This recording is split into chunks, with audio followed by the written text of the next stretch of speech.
በጣም ነው የምናመሰግነው የኤርትራ ህዝብና መንግስት ስላደረገው ነገር። የብልጽግናዎች ጠቅላይ ሚኒስትር እንኳን ከ5 ዓመታት በፊት የተናገሩትን ከ5 ደቂቃም በፊት ያሉትን የሚክዱና የሚዋሹ ናቸውና ስለዚህኛው አመላቸው ሲባል የሚባል ነገር ላይኖር ይችላል። መሐይምነትን ደራርበው ለለበሱ፣ ሐሰትን መናገር እምነት፣ ውሸትን መስማት ዕውቀት ላደረጉ፣ ይህንንም ለተላመዱ የብልጽግና ወንጌላውያንና የጎጥ ምዕመናን ሲባልም ይህንን መሟገት ላይጠቅም ይችላል። በዚህ ሁሉን ነገር መዝግቦ በሚያስቀረው በዚህ የዲጂታል ዘመን ግን ይህንን ጉዳይ በሚገባ ሰንዶ ለቀጣዩ ትውልድ ማስቀመጥ የዚህ ዘመን ኃላፊነት ይሆናል። አንድ አብይ አህመድ የተባሉ መሪ በኢትዮጵያ ውስጥ በነገሱ ጊዜ የአገራቸውን ሕዝብ በጎረቤት ትብብር ሲጨፈጭፉ በሳንጃ ተደፍረናልና በወንድ አካል ድፈሩ እያሉ ሚሊዮኖች ላይ ሲያሰማሩ የሚለው ገለጻ ራሳቸው ያመኑት ሆኗልና የጠቅላይ ሚኒስትሩን ሐሰቶች በቀን በሰዓታትና በዕለታት ዝርዝር አድርገን እናስቀምጣለን። ይህ ዝግጅት በዚያች በአክሱም ከተማ ህዳር 18ና 19 2013 ዓ.ም የኢሳያስ አፈወርቂ ሰራዊትን ጠርተው በጽዮን ደጃፍ ላይ አብይ አህመድ ስላስጨፈጨፏቸው ወገኖች መታሰቢያ እንዲሆን ፍላጎታችን ነው። አብይ ባሳለፍነው ማክሰኞ ከኤርትራ መንግስት ጋር የተፋፋመ ጸብ ውስጥ የገባሁት የአክሱም ህዝቤን በጅምላ በመገደሉ የአድዋ ፋብሪካዬ በመነቀሉ የአዲግራትም በመሰረቁ ነው ብለዋል። የተቆራረጥነው የደቡብ አፍሪካው ስምምነት ሲፈረም ነውም ብለው ቅጥፍ አድርገዋል። ይህንን ሁሉ ውሸታቸውን ለማስተባበል እማኝ የምንጠራው የኤርትራን መንግስት ወይም ሌላን ሳይሆን ራሳቸውን ነው። እሳቸውን ብቻም ሳይሆን የራሳቸውን ጄኔራሎችና የጦር መሪዎችም ነው። አበባው ታደሰ፣ መሐመድ ተሰማ፣ መሰለ መሰረትና ብርሃኑ ጁላ ይህንን የጠቅላይ ሚኒስትሩን ንግግር ሲሰሙ የቆሙበት መሬት እንዲውጣቸው ቢመኙ ህሊና ያላቸው ሰዎች ሆኑ ነበር። አብይ ከሻቢያ ጋር የተቆራረጥኩት ለትግራይና ለህወሓት ሰላም ላመጣ ፕሪቶሪያ ስለሄድህ ነው ያሉበትን ንግግር አረርሶ ሰውዬ እንደ ዕድሜዎት መሆን ቢያቅቶ ያሉበትን ኃላፊነት ይምሰሉ ብለው ሊሟገቷቸው ይችሉም ነበር። ከፕሪቶሪያ ስምምነት በኋላ በአንድ ሰዋራ ቦታ የሻቢያ ጄኔራሎች የአብይ አህመድን ጄኔራሎች ሰብስበው ሲያነጋግሯቸውና ሲማማሉ የሚያሳየው ቪዲዮ ዛሬም እጃችን ላይ ያለና ይህንን እንደ ሹራብ ክር ተጎትቶ የሚያልቀውን የአብይ አህመድን ውሸትና የአገዛዙን ቅሌት በጥቂት ማስረጃዎች ለመጠቀም እንገለገለዋለን። እዚህ ጋር ግርም የሚል መግለጫ ደግሞ እናስታውሳችኋለን። ግንቦት 2 2013 መግለጫ የሰጡት የአብይ አህመድ ሹም በአክሱም የተገደሉት ሰዎች መገደል የነበረባቸው መሆናቸውን ገልጸዋል። ያኔ ገጥመን መስሎኝ እያሉ ላጀቧቸው መንጋዎቻቸው እንኳን ያልተጨነቁላቸው ጠቅላይ ሚኒስትሩ ትናንት በሻቢያ ተወሰዱ ያሏቸውን ፋብሪካዎች፣ ተገደሉ ያሏቸውን ሰዎች ጥር 1 2014 ግን እኔ ነኝ ያወደምኩት ብለው ሽልማት ሰጥተዋል። በዚህ ወቅት የተፈጸመን አንድ ቸርነት በላይነህ የተባሉን ጄኔራልም እናነሳለን። አብይ ግን የጋበዙት የሻቢያ ጦር ደሞዝ ከፍለውና የውጊያ ዕቅድ አውጥተው ያሰማሩት የኢሳያስ አፈወርቂ ሰራዊት የአክሱምን ወጣቶች በመደዳ ሲረሽን እሳቸው እማኝ እንደነበሩ የተገለጸበት የትናንቱ ንግግራቸው በትክክል የእምነት ክህደት ቃል ነው። በአንድ አገር ውስጥ ጄኖሳይድ ወይም የዘር ማጥፋት አሊያም ጅምላ ጭፍጨፋ ካልሆነም ደግሞ የጦር ወንጀል ባልታጠቁ ሰዎች ላይ ሲፈጸም ያልታደገ መንግስት ወንጀለኛ ነው የሚለውን ዓለም አቀፍ ሕግም በሚገባ መተላለፋቸውን በአደባባይ እወቁልኝ ብለው አምነዋል። ያኔም ጠቅላይ ሚኒስትሩ የኤርትራ ሰራዊት አልገባም አልገደለም ሲሉ ልክ ናቸው፣ ሻቢያ አልገባም አልገደለም እያሉ ሲደግፉ የነበሩ መንጋዎች ዛሬም የኤርትራ ሰራዊት ገብቶ ጅምላ ርሸና ሲያደርግ የተፋፋመ ጸብ ውስጥ ገባን ሲሉ ትክክል እኮ ናቸው፣ መሪያችን ለትግራይ ህዝብ ብለው ከሻቢያ ጋር ተጣሉ የሚሉትን የእውቀትና የእውነት ምንዱባን ትተን ነገሩ ግር ላላቸው ሰዎች ሲባል ግን ጥቂት ጥያቄዎችን እናስከትል። ከ5 ዓመት በፊት አክሱም ከተማ ላይ የተፈጸመውን ጭፍጨፋ ያካሄደው ሻቢያ ነው ይባል። አርባ ምንጭ ላይ የታሰሩትን ተጋሩ የጨፈጨፈው የኤርትራ ሰራዊት ነበርን? በባህር ዳር ፕሮፌሰሮችን ሳይቀር የትግራይ ተወላጆች ናችሁና ብሎ የረሸነው ሻቢያ ነበርን? የአዲግራትን ፋብሪካ የዘረፈው የአድዋን ፋብሪካም የነቀለው ኤርትራ መሆኑ እውነት ነው እንዲባል በአዲስ አበባና በሌሎች የኢትዮጵያ አካባቢዎችስ የነበሩ የትግራይ ተወላጆችን ንብረት የዘረፈው የባንክ አካውንታቸውን ዘግቶ የወሰደው የኢሳያስ ጦር ነውን? ከሲቹዌሽን ሩም እያየሁ ፈርሜ ነው የምተኩሰው እያለ ይናገር የነበረው አዲሃሎ ነው ወይስ 4 ኪሎ? መቀለን በሻሻ አደረኳት ያለውስ ኢሳያስ ነው? አብይ አንድ ሰው ሳይሞት መቀሌ ገባሁ እያለ የዋሸውስ ማን ነበር? እነዚህን ሁሉ እንተዋቸውና ሰሞኑን የተፈናቀሉ የትግራይ ሰዎች እርዳታ እንዳይደርሳቸው አድርጎ በረሃብ የፈጀው የትግራይ መንግስት ሰራተኞችን ደሞዝ በጀትና ስራ ማስኬጃ የከለከለው አውሮፕላን እንዳይበር ያገደው ሙዝና ብርቱካን ነጋዴዎችን ሳይቀር እያሳደደ በድሮን የገደለው የአብይ አህመድ እጅ ወይስ የኢሳያስ መዳፍ? የኤርትራ ሰራዊት ትግራይ ውስጥ አልገባም ያለውስ አብይ ዳንኤል ክብረትና ዛዲግ ወይስ እነ የማነ ገብረ መስቀል? በኦህዴድ ግብዣ ሻቢያ ገብቶ የፈጸመውን 4 ኪሎና አዲሃሎ ተጠራርተው ያደረጉትን ያንን ወንጀል እንተውና ይህ ሁሉ ይቅር። በአማራ ክልል በአብያተ ክርስቲያናትና በገበያ ላይ ህዝብን በድሮን የጨፈጨፈው፣ በፍኖተ ሰላም ገበያ ላይ አከታትሎ የገደለው፣ ሰዎችን በማንነታቸው እየመረጠ የረሸነው፣ በኦሮሚያ እንደ ዲያቆን አማኑኤልና እንደ በቴ ኦርጌሳ የሚያደርገው የኤርትራ ጦር ነው ወይ የሚሉትን ጥያቄዎች ነገሩ ግራ ለሚገባቸው የአብይ አህመድ ሴራና ስራ ዛሬም ላልተገለጠላቸው ሰዎች ጣል እናድርግና ጠቅላይ ሚኒስትሩ ለምን አማራና ትግራይንና ኤርትራን ማጋጨትና ማገጫጨት አስፈልጋቸው የሚለውን እንዲሁ እያሰላሰልን እንቀጥል። በአክሱም የሆነውን ቀንና ሰዓት፣ ዕለትና ሁኔታ በዝርዝር የምንመለከት ዘንድ በአክሱማውያን ከተማ በጽዮን ደጃፍ ላይ የፈሰሰው የሕፃናትና ታዳጊዎች የእናቶችና ወጣቶች ደም ከ5 ዓመታት በኋላ በአብይ አህመድ አንደበት በኩል መጮህ ጀምሯልና እሱን እናስታውስ። በመጀመሪያ መንግስታዊው ፋና ቴሌቪዥን አክሱም ከተማን ብልጽግና ተቆጣጠርኩ ያለው መቼ ነበር ለሚለው ምላሽ ይስጠን።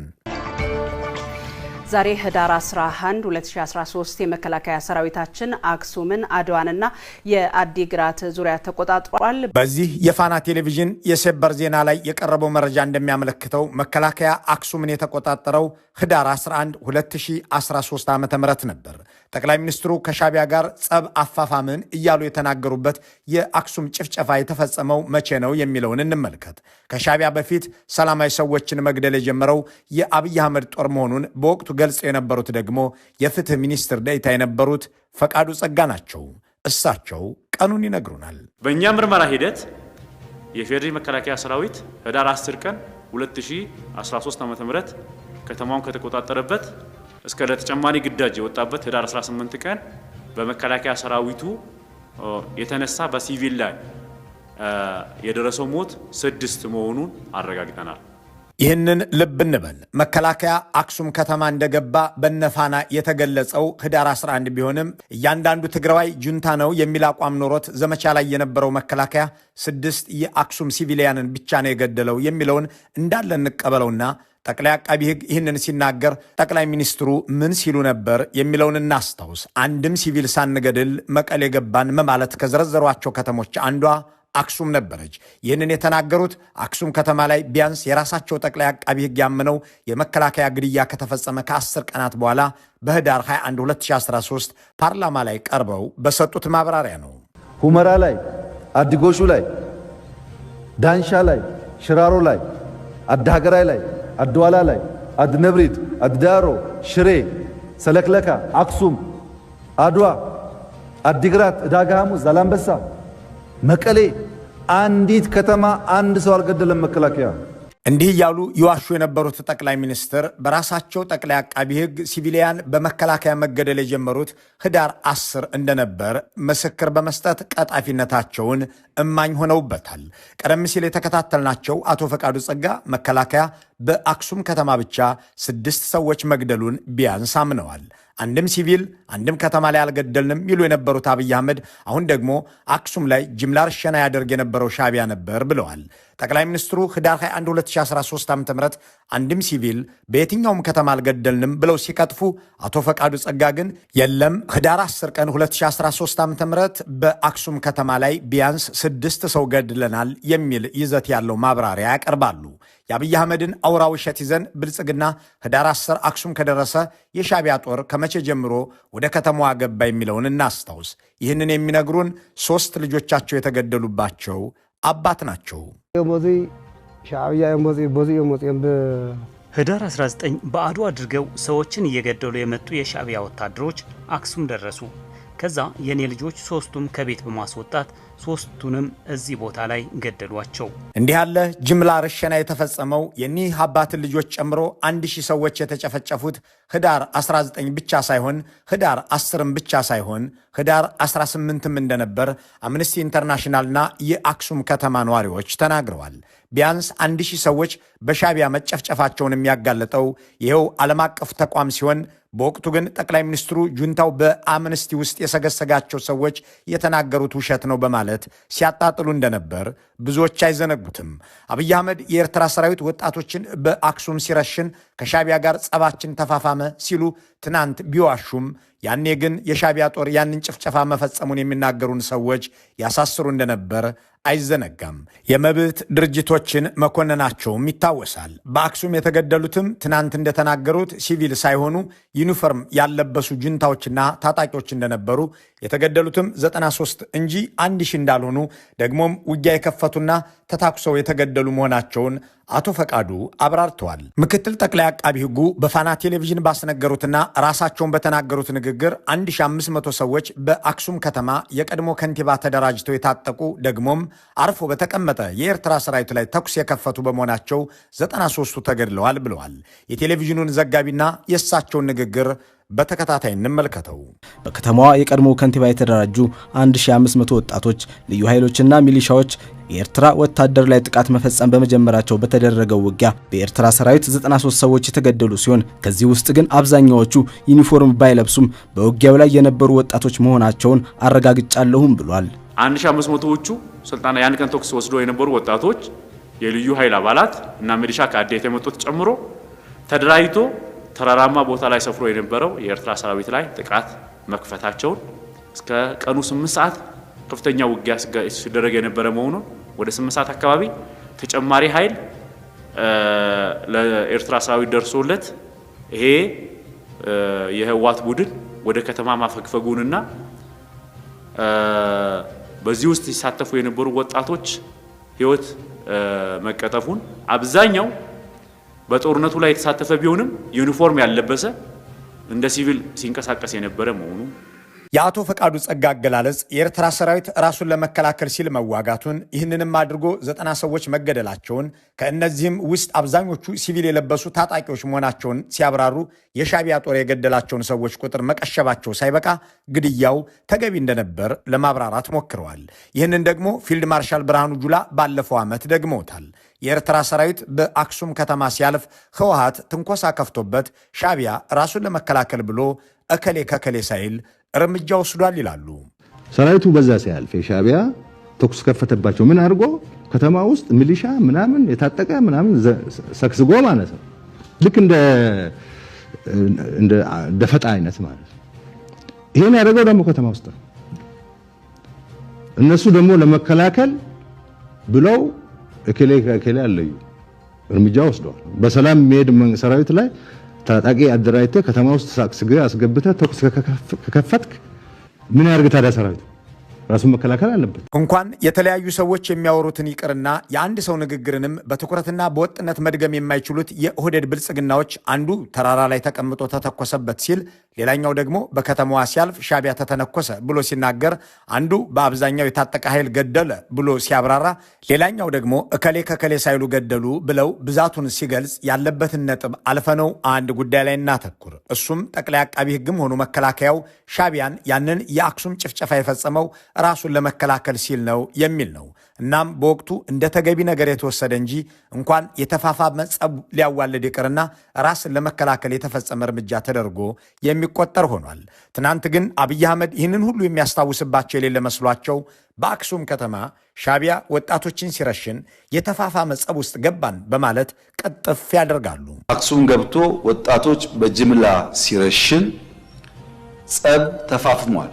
ይህንን ውሸታቸውን የሚገላልጠው ሌላኛውን ቅጥፈታቸውን እንመልከት። የአክሱም ጭፍጨፋ ህዳር 18ና ህዳር 19 2013 ከተካሄደ ከ12 ቀናት በኋላ ታህሳስ 1 2013 ዓ.ም ጠቅላይ ሚኒስትር አብይ ለተባበሩት መንግስታት ዋና ጸሐፊ አንቶኒዮ ጉተሬሽ ደውለው የኤርትራ ሰራዊት በኢትዮጵያ ግዛት ውስጥ በፍጹም አልገባም ብለዋቸዋል። ይህንንም ያሉት ራሳቸው ጉተሬሽ ናቸው። Eritrean troops inside Ethiopia.